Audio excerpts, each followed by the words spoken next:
مشاهدينا مرحبا بكم في حوارات السياق. قالت صحيفة فورين بوليسي الأمريكية إن موريتانيا تعتبر المعقل الوحيد للاستقرار السياسي النسبي في منطقة الساحل التي تتكون من أنظمة يقودها مجلس عسكري في مالي وبوركينا فاسو وتشاد والنيجر. واستدلت الصحيفة الأمريكية في تقرير لها على رؤيتها بمساعي الرئيس الصيني للتودد إلى ذلك البلد الأفريقي عبر لقاء هو الثاني من نوعه في أشهر مع نظيره الموريتاني الرئيس محمد ولد الشيخ الغزواني. للمزيد من المتابعة ينضم إلينا الدكتور صموئيل راماني أستاذ السياسة والعلاقات الدولية في جامعة أكسفورد. دكتور صموئيل مرحبا بك معنا. Thank you very much. لماذا يغازل الجميع موريتانيا؟ هل باتت بيضة القبان في منطقة الساحل التي تعج بالانقلابات العسكرية؟ Well, I think it's just because Mauritania has been relatively stable compared to the other G5 style countries. 4 out of the 5 currently are under the rule of military juntas. So Mali, Burkina Faso, Chad, Niger. Mauritania did have a vicious cycle of coups that corresponded with the 1975 to 1991 Western Sahara War and extended on until 2008. But over the past 15 years, we've seen significant progress towards a transition towards a partial hybrid democracy. And we've even seen some dissidents, like a major anti-slavery activist, get out of prison and become a parliamentary candidate and win a seat. So its relatively democratic character and the stability of its civil-military relations, which contrasts with the coups elsewhere, makes Mauritania quite appealing. هل هذا يعني أنك لا تعتقد أن موريتانيا قد تتأثر بعدوى الانقلابات في محيطها؟ Well, I could never say never, because this wave of military coups has been very pervasive. It even hit Gabon, right, which has never had a coup in its history, aside from a very brief one in 1964. So we can't say never, but I think that is very unlikely, given the fact that the Union for the Republic Party has been moving towards a partially democratic system, given the fact that Mauritania hasn't really had a major terrorist attack since 2011. So compared to the wave of political violence that we're seeing in the other countries, and also given the fact that Mauritania has become a geostrategic location where the West and China and the Gulf monarchies and Turkey and many other countries are investing in it for stability, I think it's very unlikely that the Mauritanian military would risk blowing all their international ties and destabilizing the country by launching a coup d'etat. بما أنك جئت على ذكر الصين، ما أسباب توددها لموريتانيا؟ ما سر التوقيت؟ ما الذي يمكن أن تقدمه بكين لنواكشوط والعكس؟ Well, I think that the Chinese involvement in Mauritania is quite interesting, because obviously Mauritania is connected to the Belt and Road Initiative. And they are trying to develop a port called Indiago Port. It's on the Senegal River. They have a $325 million contract there through China's Polytechnologies company. And I think that that's one of their most significant areas. Also, by investing in that port, Germany is trying to import gas from there. So China will inevitably get a degree of leverage and a degree of influence over critical infrastructure that supplies gas to European countries. So that's a point of leverage. As China and Europe are having increasing tensions, it's good to have a bit of energy leverage over the Europeans, however small. And I think that the significance of Mauritania was noted by the fact that Xi Jinping has met with the president of Mauritania on 2 occasions over the past year, including less than 24 hours after the coup in Niger. تحدثت عن الغاز الطبيعي، ماذا عن الهيدروجين الأخضر الذي يمكن أن تنتجه موريتانيا وما الذي يمثله؟ Yeah, absolutely. Mauritania has got massive land territory. It's got 700,000 square kilometers of mostly desert land, right? And what's that good for? That's good for solar panels. It's good for wind turbines. They've got renewable energy just based on the topography of the country. And we're seeing countries take advantage of that and capitalize on that, because Europe is trying to move away from its dependence on Russian gas. Other suppliers like Azerbaijan, Algeria, Qatar are not entirely filling the gap. So they need to look towards green energy wherever they can find it. And there's a partnership, a 3-way partnership between Germany's Conjectiva, Egypt, and the United Arab Emirates' Masdar for a $34 billion green hydrogen project in Mauritania. That was struck in March. And if that develops, and if the investments follow through from Germany, the UAE, and Egypt, we're looking at up to 8 million metric tons of green hydrogen per year coming out of Mauritania. So Mauritania is clearly a hub for green hydrogen, solar energy, wind energy, and is becoming increasingly important in Europe and arguably China's future energy calculus in the region.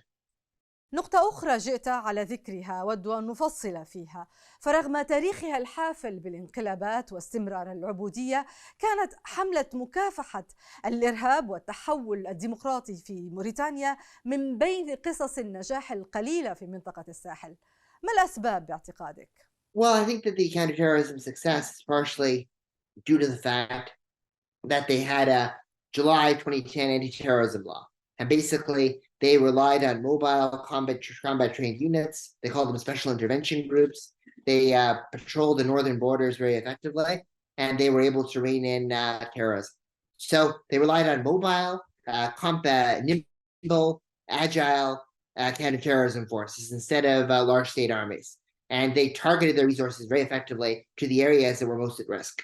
So I think they did better targeting, and they also had a more agile, efficient command structure. I think that was a significant advantage for the Mauritanians. Also, I think that Mauritania's religious campaign was significant too. They really started to push the tradition of tolerance, which is kind of ironic in a society that was the last country in the world to keep slavery legal. They're promoting Islamic religious tolerance, but somehow it squared together, and they were able to rein in extremist recruitment from areas where Salafists were. They started empowering women and women's civil society organizations too, to kind of break the shackles and end the kind of repression of women there. So I think that they did very good in terms of societal changes, or religious outreaches, and agile counterterrorism forces. And they did it on their own. They didn't need France, they didn't need the United States, they didn't need Russia. They did counterterrorism all by themselves. نقطة أخرى لافتة، من مقاطعة الدول العظمى وقطعها المساعدات في أعقاب انقلاب 2008 إلى التودد لموريتانيا. التغير كبير، أليس كذلك؟ كيف تفهمه؟ Well, I think that, in 2008, right, there was a decision that had to be made. And the West, the governments, much like the way they've reacted to the coups that we've seen in Mali and Burkina and in Niger, initially decided to cut off major security and economic cooperation with Mauritania. But many companies, particularly French companies, already were cognizant of the fact that Mauritania had renewable energy resources, it had natural gas, it had a lot of things that would be useful for the future. And this coup coincided also with an escalation of tensions between Russia and the West. It was right around the time of the 2008 Georgian War, right? And France at the time was, not many people were listening, talking about cutting off or scaling back energy purchases from Russia. So ultimately, French companies stayed there, Western companies stayed there, and those corporate lobbyists, basically over the course of the next year and a half, acknowledged that the new president was here to stay. And Sarkozy met with the Mauritanian leadership, relations thawed, and the country became a strategic asset that was courted by many countries, rather than a pariah like the Niger junta or Mali junta are looking like right now. تعتقد لهذا السبب دعيت موريتانيا لحضور قمة مدريد العام الماضي؟ وهل الدعوة كانت مقدمة لإنشاء قاعدة لحلف شمال الأطلسي؟ Well, I think yes. Obviously, Mauritania has a long-standing partnership with NATO. It goes through dating back even when civil-military relations were a lot more fractious. I mean, they've been engaging with them since the 1990s, and there's clearly a desire to construct a base on the Atlantic coast. And that base would be useful, I think, for several purposes. Number one, the United States currently has got Agadez in Niger, right? 1,000 troops there, and it acts as an over-the-horizon reconnaissance facility for the entire region. Basically, even the Sahel to Sudan is there. Now the Niger junta might kick the Americans out, if like the way the French have left. If that happens, they need another place to carry out that kind of reconnaissance. And Mauritania is nearby, relatively. It can probably serve a similar kind of purpose and is stable. Another thing that's important for a NATO base is to ensure that migration doesn't get weaponized by anti-Western military juntas. Niger was a key bulwark against illegal migration into Algeria and into Southern Europe. And now Niger's partnership with the EU, which was signed in 2016, is in serious doubt because Niger is facing development assistance cuts, is being isolated by Europe. So Mauritania can step in and play that role. So it's about reconnaissance, and it's about containing illegal migration flows. هناك من سيجادلك حول نقطة الحد من المهاجرين ويسأل عن المقابل الذي ستحصل عليه نواكشوط لغلق طريق العبور الشهير للأفارقة الذين يسعون إلى دخول أوروبا. Well, I think it gains trust in the West. It gains Western investment. Spain, for example, has been now signing a deal with Mauritania on regulating illegal migration, and that's led to Spanish investment in the country. So if a country is seen as a safe haven, and a country is seen as being cooperative with the West, in contrast to its neighbors, which are being seen as exacerbating tensions with the West and pivoting towards Russia, I think that Mauritania is going to be able to succeed and to get more investment. And also, I think that Mauritania is playing a double game with the Russians, right? Sergei Lavrov did visit in February 2023, the first time any Soviet or Russian foreign minister visited Nouakchott. And if the Mauritanians are doing something important to help the Europeans, but they still want to maintain, a Chinese vector and a Russian vector, the West won't pressure them on that as much as they might pressure other countries who are trying to balance between the West and Russia and China. هل محاولة روسيا توسيع علاقتها مع موريتانيا سيضرب خطط أوروبا للتودد من البلد الإفريقي؟ هل يمكن لتعدد العلاقات أن يضع نواكشوط في أزمة أم أن نظامها السياسي قادر على إدارة علاقة مع القوى الغربية المتناحرة بحيادية؟ Well, I think that, with Russia, it's interesting. I think that they have as I said, very limited diplomatic ties over there, right? Mikhail Bogdanov, the deputy foreign minister, used to be the highest level official who'd ever visit, right? Lavrov was the first foreign minister to make a trip there. And they have some other interests, aside from just, selling arms and providing counterterrorism assistance. They also got a large number of Russian fishermen actually working in Mauritania's exclusive economic zone. And there's quite a large fishery sector industry there. And those fishermen, at least the Russians claim, have been subjected sometimes to harassment or whatever it is. So they want to try to improve the working conditions and the profitability of their fisheries. That's one thing that they're looking at. And in general, coastal West Africa, at least before Prigozhin's death, was an important area where the Wagner Group was looking to expand, right? They wanted to go to Cote d'Ivoire. They were sending a delegation to Sierra Leone. Mauritania was a further reach, but they try to come where they can. And the Russians, obviously, if they can get a foothold, they can pry a country that NATO is courting away from them. That's a victory in this strategic context.